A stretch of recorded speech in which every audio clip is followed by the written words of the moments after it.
She walked into the mall expecting nothing more than another shift and a quiet day on her feet. By the end of it, strangers would be watching, phones raised, hearts racing, as authority collided with restraint in the most unexpected way. She was visibly pregnant, dressed in a maid's uniform, and completely unprepared for the confrontation that was about to unfold. Or so it seemed. What no one in that crowded mall knew was that calm does not mean weak, silence does not mean powerless, and strength often wears the most overlooked faces. This is how an ordinary day became unforgettable. Please ensure to like, share and subscribe. Also let us know where you are watching from.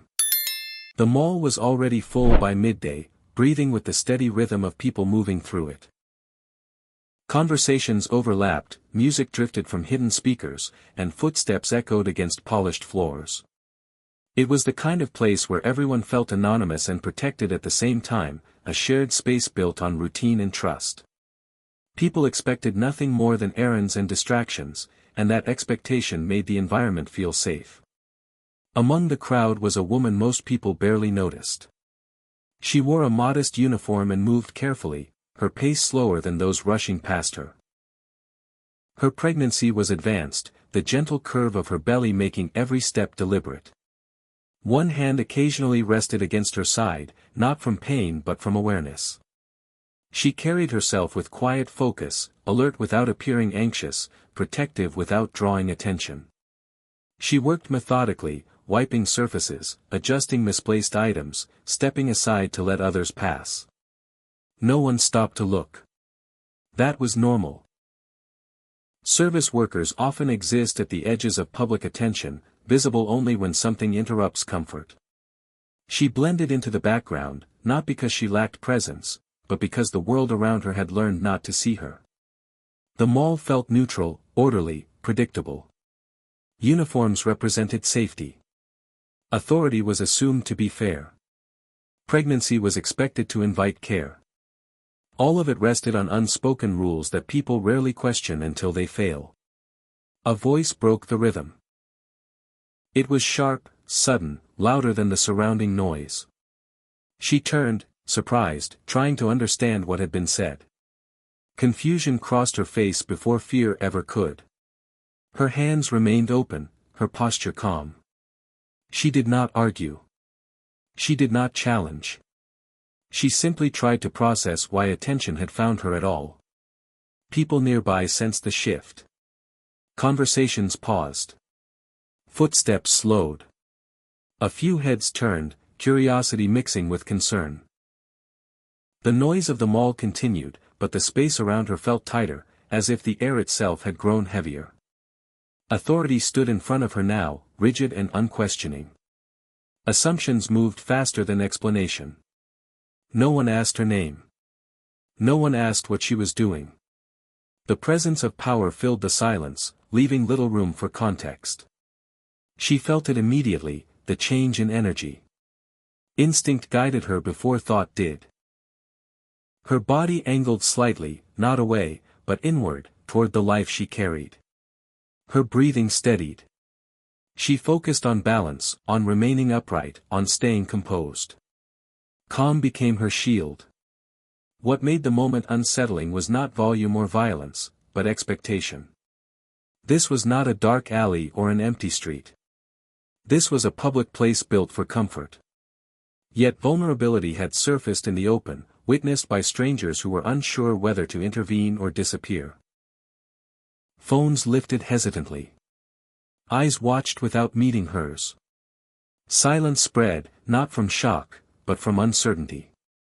People trusted the system more than their instincts, even when those instincts whispered that something was wrong. She stood there, visibly pregnant, visibly calm, visibly human, yet somehow treated as a problem to be managed rather than a person to be understood. The contradiction hung in the air, uncomfortable and undeniable. This was how routine fractured.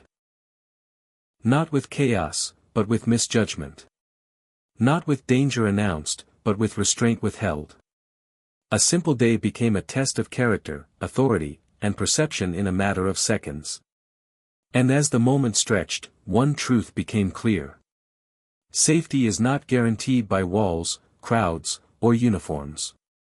It is sustained by empathy, patience, and the choice to see people fully before acting against them. That choice, in this moment, was slipping away. The tension did not arrive loudly. It settled in quietly, the way discomfort often does, creeping into a space that moments earlier felt ordinary. The officer's presence shifted the balance immediately. His stance was rigid, his gaze fixed, his voice clipped and authoritative. He spoke before listening, filling the space with certainty that left little room for explanation. She tried to respond, her voice steady but low, shaped by caution rather than fear. Words formed carefully, chosen to calm rather than challenge. She explained she was working. She gestured gently toward her uniform, toward the tools in her hands. Nothing about her movements suggested urgency or threat.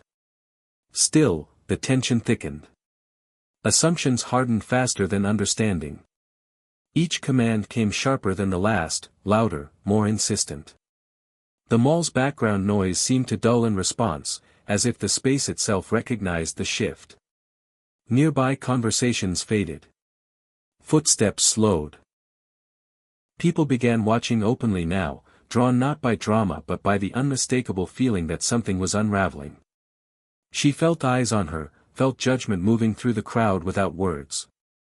The weight of it pressed against her chest, but she kept her breathing slow. She had learned long ago that panic invites chaos. Calm, she knew, was often misread, but it was the only control she had. The officer stepped closer. Too close. Her instincts reacted before her thoughts could catch up. She adjusted her stance slightly, grounding herself, protecting her balance. One hand hovered near her belly, not dramatically, just enough to remind herself of what mattered most. Her body was doing what her mind had been trained to do, minimize risk, absorb pressure, avoid escalation. But the officer mistook stillness for resistance. His tone shifted again, frustration leaking into authority. His words grew shorter, less explanatory, more commanding. The crowd sensed it. A mother pulled her child closer. Someone nearby whispered that this did not feel right. Phones lifted higher now, no longer hesitant. She tried once more to speak, to clarify, to slow the moment down. Her voice did not rise. It did not shake. It carried reason. That seemed to make things worse. Power, when questioned even gently, can feel threatened. The officer reached out, intending control, intending compliance. The contact was sudden and unwanted. Gasps rippled outward. Time seemed to stretch, compressing her awareness into sharp clarity. There was no room for fear now, only response. Her body moved with precision born of discipline, not anger. She shifted her weight, redirected the force, created space without striking. The movement was efficient, restrained, protective. It was not aggression. It was survival. The officer stumbled back a step, caught off guard by resistance that felt deliberate rather than desperate. Shock replaced certainty on his face. The crowd reacted all at once. Voices rose. Someone shouted for security. Someone else yelled for the officer to stop. The mall, moments ago indifferent, now pulsed with emotion. Confusion, fear, outrage, disbelief, all tangled together. She did not pursue. She did not flee.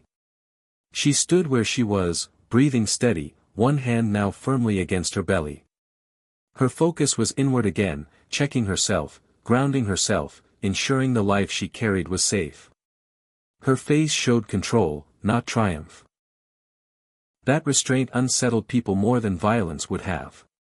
The officer regrouped, posture stiffening as embarrassment and anger battled for dominance. Authority does not like to be exposed, especially in public.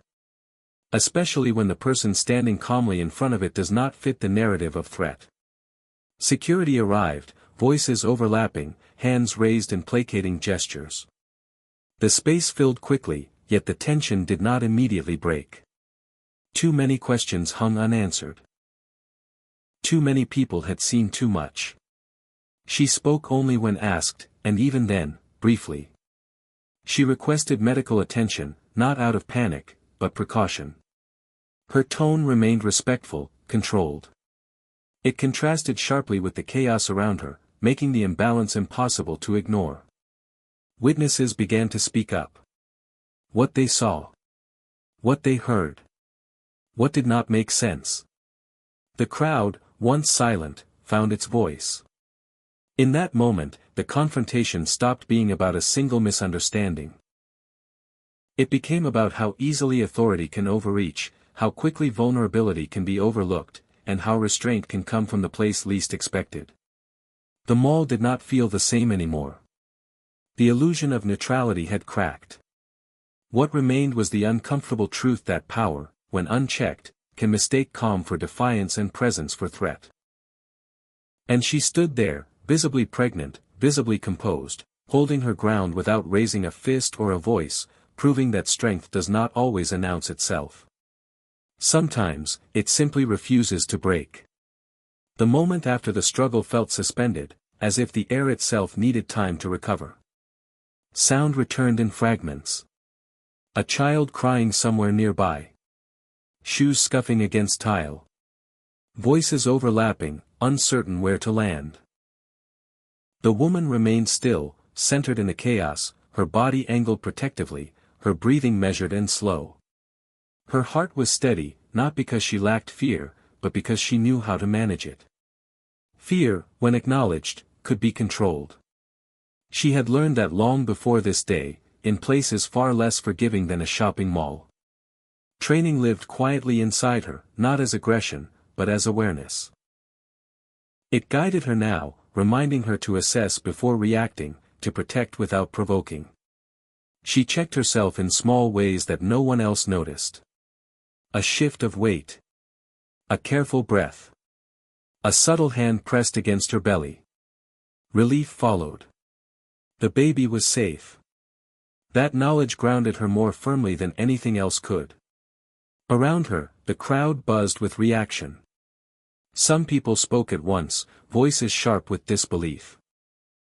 Others stood frozen, staring, trying to reconcile what they had seen with what they believed should happen in places like this. Authority had stumbled. Vulnerability had stood its ground. The script most people expected had been flipped, and it left them unsettled. The officer straightened, his confidence visibly shaken. Embarrassment crept into his posture, hardening into defensiveness. He spoke again, louder than necessary, as if volume could restore control. But the words landed differently now. The crowd was listening with new ears. She did not respond immediately. Silence, she knew, could be powerful. She waited until her breathing matched her thoughts, until her voice would come out level. When she spoke, it was not to accuse or explain. She asked for help. Medical help. A supervisor. Nothing more. That choice mattered. By refusing to escalate, she redirected the moment. Attention shifted. The focus moved away from dominance and toward procedure. Security personnel arrived, their presence calmer, their questions slower. They looked at her first, then at the officer, then at the gathering crowd. The imbalance was visible now, undeniable. Someone offered her a seat. She accepted, easing herself down carefully, never breaking composure.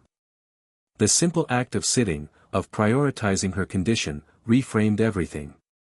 She was no longer just a subject of conflict. She was a pregnant woman who had just been mishandled in public. Witnesses began to speak more confidently. One pointed out how quickly the officer had moved in. Another described her calm. Someone else mentioned the lack of warning, the absence of explanation.